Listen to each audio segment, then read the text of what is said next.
দেশের বিভিন্ন রাজ্যে বাংলা ভাষার কথা বললেই বিজেপি আরএসএস বলছে এরা বাংলাদেশের মানুষ। কোন কোন সংগঠন ত্রিপুরায়ও এই আওয়াজ তুলবার চেষ্টা করছে। বাংলাদেশিদের রাজ্যে প্রবেশ ইস্যুতে এমনই প্রতিক্রিয়া দিলেন প্রাক্তন মুখ্যমন্ত্রী মানিক সরকার। এই বিষয়ে মানিক সরকার আরো কি বলছে শুনুন। বিভিন্ন স্টেট থেকে সাধারণ মানুষ তারা বলছে না এটা বিজেপি আরএসএস করছে।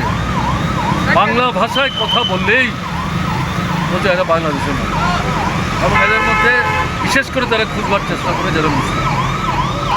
আমাদের রাজ্যে এই জিনিস করবার জন্য কোনো কোনো সংগঠন এই স্লোগান তুলবার চেষ্টা করছে। আর মুসলিম অংশের মানুষ, বাংলা ভাষা তার মাতৃভাষা, সেই ভাষায় কথা বললেই সে বাংলাদেশও হয়ে গেল। এটা কে স্থিতি? কী হচ্ছে?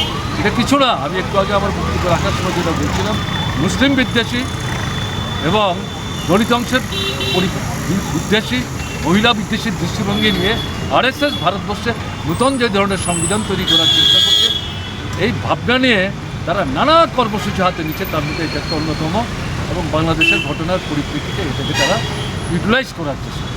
ডায়েট যতই রেস্ট্রিক্টেড হোক না কেন, ওয়েদারকে তো আর রুটিনে ফেলা যায় না। But if there is a problem, 5 দশক ধরে গ্যাস, অম্বল ও পেটের সমস্যা একমাত্র সমাধান গ্যাস নল।